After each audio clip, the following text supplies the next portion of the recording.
الفيديو اللي فات اتكلمنا عن بعض الجوب تايتلز في مجال السوفت وير ديفلوبمنت بشكل عام. ايه بقى الجوب تايتلز اللي في الويب اندستري؟ هو ده موضوع فيديو النهارده.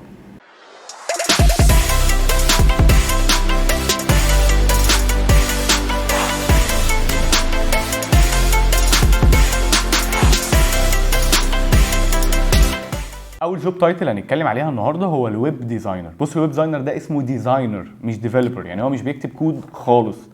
الويب ديزاينر وظيفته ببساطه جدا ان هو بيشوف الكلاينت محتاج ايه في الويب سايت بتاعه ويديزاين الريكويرمنتس دي، يطلعها في الديزاين، وبيستخدم تول بقى من التولز بتاع الديزاين زي سكتش او فوتوشوب مثلا او اكس دي او اي حاجه من الكلام دوت كله.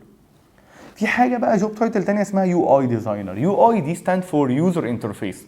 هنا بقى بيتكلم ان هو بيديزاين انترفيسز بشكل عام، يعني دي اشمل من الويب ديزاينر. يعني اليو اي ديزاينر ممكن يديزاين ويب كده يبقى ويب ديزاينر، ممكن يديزاين موبايل ابس، او ممكن يديزاين ديسكتوب ابس، او ممكن يديزاين اي انترفيس في الدنيا. يبقى اليو اي ديزاينر اشمل من الويب ديزاينر، والاثنين ديزاينرز مش بيكتبوا كود. اوكي، في بقى حاجه اسمها يو اكس ديزاينر. يو اكس ده اختصار ليوزر اكسبيرينس. ده ببساطه جدا بيحاول يميت النيدز اللي اليوزر عايزها من الابلكيشن. يعني هو ببساطه بيشوف اليوزر محتاج ايه من الابلكيشن دوت ويعمله له علشان يبقى اليوزر ساتيسفايد. بيبدا يعمل كده عن طريق ان هو بيحسن اليوزابيليتي والاكسسبيليتي اللي بتتم في خلال تعامل اليوزر مع الابلكيشن دوت. في شريحه كبيره من الشركات بتخلي اليو اكس واليو اي هي جوب تايتل واحده، يبقى يو اي يو اكس ديزاينر. يبقى دوت ديزاينر هيعرف يو اكس، هيعرف البيزكس بتاع اليو اكس او يعني ايه يو اكس، ويعرف يشتغل يو اكس، ويعرف اليو اي، ويعمل الاثنين مع بعض. كل دول ديزاينرز، كل دول مش بيكتبوا كود. طبعا ريكومندد بقى ان كل دول يبقوا عارفين كود بس مش بيكتبوه، يعني عارفين البيزكس، عارفين يعني اتش تي ام ال، سي اس اس، شويه جافا سكريبت خفاف. ده طبعا هيبقى ريكومندد في كل الجوب تايتلز دي. حلو.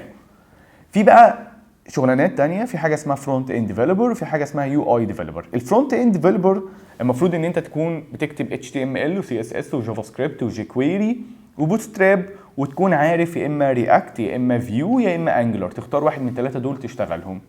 والفرونت اند ديفلوبر ده بيبقى مهمته ان هو يحول الديزاين اللي الويب ديزاينر عمله لكود. طب ايه بقى اليو اي ديفلوبر؟ اليو اي ديفلوبر هو فرونت اند ديفلوبر بس مش عارف فريم ورك من الثلاثه دول، او مش شاطر قوي في الجافا سكريبت. يعني هو اليو اي ديفلوبر والفرونت اند ديفلوبر قريبين جدا من بعض، هما بس بيقولوا ان الفرونت اند ديفلوبر انت كده بتبقى شاطر قوي في الجافا سكريبت ومعاك فريم ورك من الثلاثه اللي انا اتكلمت فيهم دول.